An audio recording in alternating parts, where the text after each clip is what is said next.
Hello and welcome to this edition of News Today. Without delay, let's have a look at the headlines first. Israeli strike directly hit Iran's Natanz underground enrichment plant, says IAEA. Fifth edition of National Time Release study shows faster import clearance at ports. Union Finance Minister called Fintech firms to create new markets in agriculture sector and rural areas. Hindustan Aeronautics Limited wins ISRO bid to build small satellite launch vehicles. US Food and Drug Administration approves new HIV prevention drug, lenacapavir. Study warns AMOC collapse could trigger severe cooling in northern Europe. In a major development, the International Atomic Energy Agency or IAEA has revealed that an Israeli strike directly hit Iran's Natanz underground uranium enrichment plant. This revelation has heightened concerns about nuclear safety and security amid the ongoing conflict in the Middle East. But what do we mean by nuclear safety and security? Nuclear security refers to the prevention, detection, and response to unauthorized access or removal of nuclear materials, sabotage and illegal transfers, and other malicious acts involving nuclear or radiological material or their associated facilities. On the other hand, nuclear safety involves prevention of and protection against accidents involving such material or related facilities that could give rise to radiation risks. In simple terms, while nuclear safety is about accidents, nuclear security is about intentional threats, including terrorism and sabotage. So, what role does the IAEA play in all of this? The IAEA is an autonomous organization under the United Nations, founded in 1957, and India is one of its founding members. Its work spans across the peaceful use of nuclear energy, food safety, cancer control, and sustainable development. When it comes to nuclear safety and security, several key conventions are in place. The Convention on the Physical Protection of Nuclear Material is the first multilateral agreement and remains the only internationally legally binding treaty for the physical protection of nuclear material. There's also the Code of Conduct in the safety and security of radioactive source, a non-legally binding instrument issued by the IAEA. The Convention on Nuclear Safety or CNS aims to ensure that countries operating land-based civil nuclear power plants maintain high safety standards. Additionally, the Vienna Declaration on Nuclear Safety was adopted to prevent accidents and mitigate radiological consequences if they do occur. Beyond the IAEA, the United Nations has also put in place several important measures to address nuclear threats. The Terrorist Bombings Convention covers explosive attacks, including those involving radioactive materials. The Nuclear Terrorism Convention obligates states to criminalize offenses related to nuclear terrorism.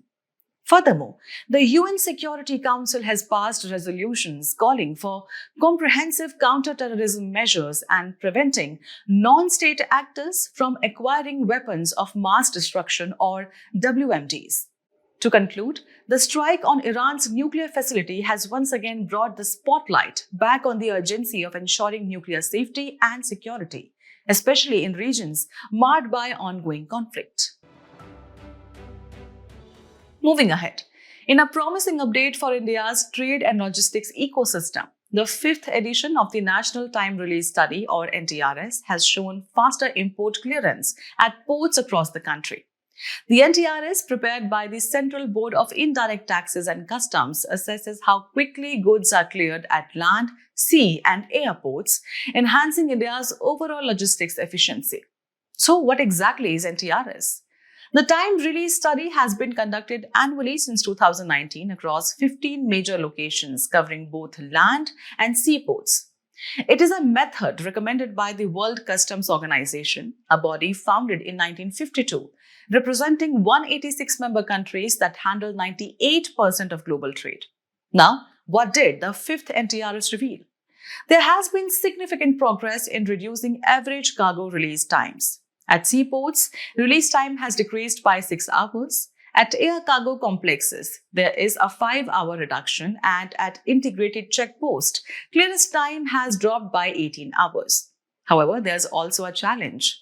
Inland container depots, or ICDs, saw an increase of 12 hours in release time between 2023 and 2025. But why is improving logistics so critical for India? A strong logistics sector supports trade, reduces business cost, and connects Indian manufacturers to global markets, boosting initiatives like Make in India. The sector already employs over 22 million people, and lower logistics costs help Indian products become more globally competitive. India ranked 38th out of 139 countries in the 2023 World Bank Logistics Performance Index, up from 44th in 2018. The country's 2030 goals include ranking among the top 25 logistics nations and reducing logistics costs to less than 10% of GDP. What's fueling these improvements? Well, the dedicated freight corridors or DFCs. The eastern and western DFCs have cut goods transit time by 20 to 30%, with 96% or 2,741 kilometers of the network now operational. The e-way bill system under GST has made tracking goods easier and helped reduce road transport delays. The National Logistics Policy 2022 aims to bring logistics costs down from 13 to 14% to around 8 to 9% of GDP. The National Trade Facilitation Action Plan or NTFAP 3.0 2024-27 launched by CBIC focuses specifically on reducing cargo release times and aligns with the WTO Trade Facilitation Agreement.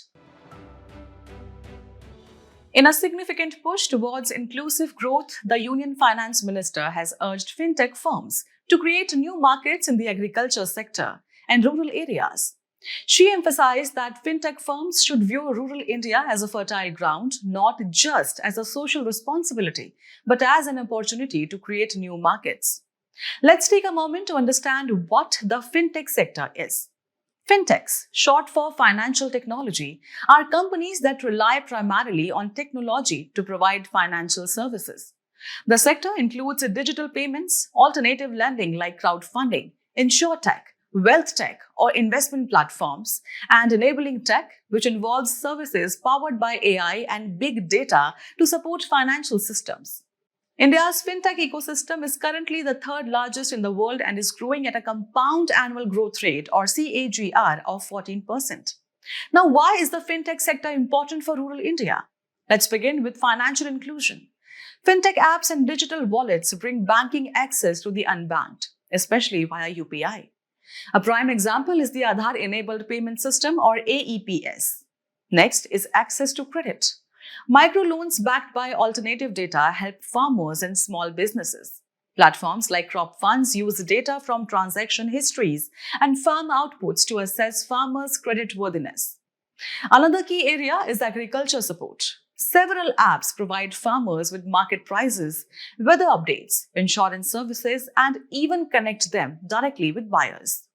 Examples include the Ministry of Agriculture's Agri-Market mobile app and the Crop Insurance mobile app. Then there's a role of digital payments and remittances. With the rise of UPI-enabled apps like Paytm and PhonePe, low-cost and secure transactions are now becoming more common, reducing reliance on cash, even in rural areas. But this transformation is not without challenges. The first is the digital divide, both in terms of infrastructure and literacy. Poor internet connectivity and low digital literacy, especially among women and marginalized groups, limit the reach of fintech. Then comes mistrust of digital solutions. Many rural users are skeptical of fintech services due to unfamiliarity, previous negative experiences such as cyber fraud, and a strong preference for cash-based transactions. Finally, there are geographic and physical barriers. Many remote areas still lack traditional banking infrastructure, which makes it harder for fintech firms to fully serve the rural population. To sum it up, the Finance Minister's call to action highlights the untapped potential of rural India. For fintech firms, the opportunity lies not just in business expansion, but in driving meaningful transformation across agriculture and rural economies. Moving on. In a major boost to India's private space sector, Hindustan Aeronautics Limited or HAL has won a key bid by ISRO to build and operate small satellite launch vehicles or SSLVs. HAL emerged as the top bidder out of 3 contenders, which also included Alpha Design Technologies Limited and Bharat Dynamics Limited. The deal marks a significant transfer of technology from ISRO to HAL. Under this agreement, HAL will build at least 2 SSLVs end-to-end, closely following the procedures used by ISRO during its 3 developmental flights. So, what exactly is an SSLV? The Small Satellite Launch Vehicle is a 3-stage solid propulsion rocket designed to place satellites weighing under 500 kg into a 500-kilometer planar orbit. It's known for being a low-cost launch vehicle with a quick turnaround time and offers flexibility in launching multiple satellites. The government has undertaken several initiatives to liberalize the space sector. Liberalization of the space sector now allows private entities to carry out end-to-end space activities, from satellite manufacturing to launch services. To further attract investment, 100% FDI has been permitted in the space sector. The creation of the Indian National Space Promotion and Authorization Center, or INSPACE, aims to promote, authorize, and supervise non-governmental space activities. The Indian Space Policy 2023 provides regulatory clarity and long-term policy stability, encouraging private investment. Additionally, a dedicated 1,000 crore rupees venture capital fund has been approved to finance startups and boost private investment in the space sector. Privatization of India's space sector is gathering pace. There are already over 200 space-based startups in the country, and ISRO, along with InSpace, NSIL, has completed nearly 478 technology transfers to private companies. There have also been noteworthy private achievement. Vikram S, India's first privately built rocket, was launched under Mission Prarambh. Agnikul Cosmos, incubated at IIT Madras, test launched the world's first rocket with a single-piece 3D printed engine, entirely indigenously designed and developed. So, with this HAL-ISRO collaboration and rising private participation, India's space sector is clearly entering a new orbit. In a major development in the fight against HIV, the US Food and Drug Administration, or FDA, has approved a new HIV prevention drug, lenacapavir. This approval also paves the way for WHO pre-qualification, which can help accelerate regulatory approvals at the national level. The WHO Pre-Qualification of Medicines Program, or PQP, ensures that medicines supplied by procurement agencies meet acceptable standards of quality, safety, and efficacy. So, what exactly is lenacapavir? Lenacapavir is an antiretroviral medicine used for HIV prevention as a pre-exposure prophylaxis, or PrEP. PrEP is a medication that helps reduce the risk of HIV infection in individuals who are HIV negative but are at risk of contracting the virus.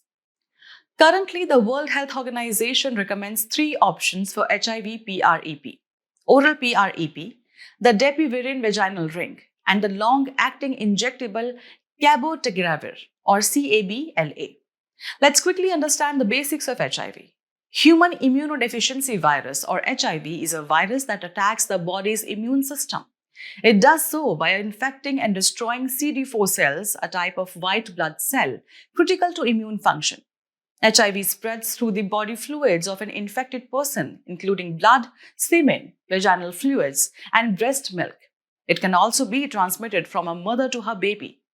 While HIV can be treated and prevented with antiretroviral therapy, or ART, untreated HIV can progress to acquired immunodeficiency syndrome, or AIDS.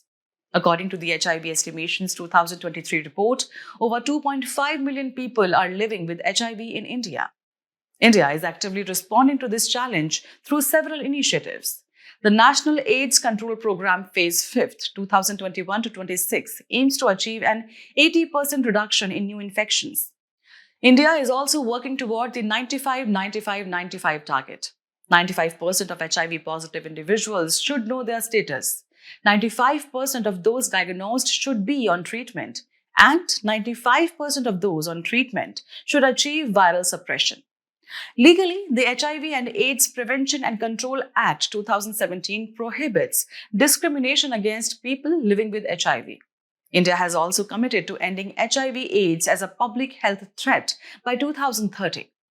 Youth-focused efforts like Red Ribbon Clubs in educational institutions are helping raise awareness and prevent transmission among young people. So, with global advancements like Lenacapavir and a strong national framework, the path toward ending HIV is becoming more defined, but the work must continue. A new study by Utrecht University in the Netherlands has issued a stark warning. The potential collapse of the Atlantic Meridional Overturning Circulation, or AMOC, could lead to severe cooling in northern Europe. And under moderate emissions, global warming may not be enough to offset that impact. But what exactly is AMOC? The Atlantic Meridional Overturning Circulation is a powerful system of ocean currents that circulates water within the Atlantic Ocean. It works by bringing warm water northward and cold water southward, powered by differences in water temperature and salinity. As warm surface water moves toward the poles, it cools. When sea ice forms, salt is left behind, increasing the surrounding water's density. This dense water sinks and flows southward deep in the ocean. Eventually, it rises again through upwelling, warms, and restarts the cycle. This system is part of the global ocean conveyor belt, exchanging cool and warm water, responsible for disturbing heat, moisture, and nutrients across the oceans over long time scales. However, climate change poses a major threat. Global warming can weaken major ocean currents such as the AMOC. The melting of Arctic ice is introducing cold, fresh water into the North Atlantic, which reduces the water's salinity and density. As a result, the dense water needed to sink and drive the AMOC becomes scarce. So, what if the AMOC slows down or even collapses? Even the AMOC weakens or collapses, it could trigger a climate tipping point with far-reaching global consequences. Even a slight slowdown in the AMOC can lead to cooling in Europe and after precipitation patterns in parts of Europe, South America, and Africa. It could affect the timing of the Indian monsoon and shift the tropical rain belt southward, resulting in droughts over the African Sahel. Additionally, a weakened AMOC would mean fewer nutrients reach surface waters, posing a serious threat to marine food chains. While scientists continue to debate whether a full collapse will occur, the fact that AMOC is already weakening is reason enough for concern. As we conclude today's main news, let's have a look at some quick updates. The US Senate passed the Guiding and Establishing National Innovation for US Stablecoins Genius Act in a major boost for stablecoins. Stablecoins are a type of crypto asset that is tied to the value of another asset, such as the US dollar or gold. India has imposed 5-year anti-dumping duties on imports of Chinese aluminium foil, pretty lacquer, and acetonitrile from China, Russia, and Taiwan. An anti-dumping duty is a protectionist tariff that a domestic government imposes on foreign imports that are said to be dumped in the domestic market. IPPB received the 2024-25 Digital Payments Award from the Ministry of Finance for its inclusive, tech-driven, citizen-centric banking solutions. IPPB is a 100% government-owned payments bank under the Department of Post, Ministry of Communications. Finland's parliament approves the withdrawal from Ottawa Convention or Anti-Personnel Mine Ban Convention. Earlier, Estonia, Lithuania, Latvia, and Poland also announced their withdrawal from the treaty. Taiwan recently detected Chinese military aircraft near its territory just days after a British naval ship passed through the sensitive Taiwan Strait. China claims Taiwan as its own and has not ruled out using force to bring the democratic, self-ruled island under its control. From July 2025, Commission for Air Quality Management or CAQM will ban fuel refills for end-of-life vehicles in Delhi to help reduce pollution. CAQM was established under the CAQM Act 2021 for the National Capital Region NCR and adjoining areas. 7 gharial yearlings were recently released into the Girva River at Katarnia Ghat Wildlife Sanctuary in Uttar Pradesh. The name gharial originates from the word khada, pot, referring to the bulbous knob on the snouts of males, making them the only visibly sexually dimorphic crocodilian. Recently, the first Indian epigraphical reference to Halley's Comet has been found in a copper plate inscription preserved in Sri Salem Mallikarjun Swami Temple in Andhra Pradesh. The inscription dated 1456 CE is written in Sanskrit in Nagari script. A new study reveals that line 1, a jumping gene, binds to cellular DNA during brief periods of cell division. Transposable elements or jumping genes are DNA sequences that move from one location to another on the genome, thus affecting the expression of genes. Before we sign off, let's challenge your understanding in today's installment of Test Your Learning.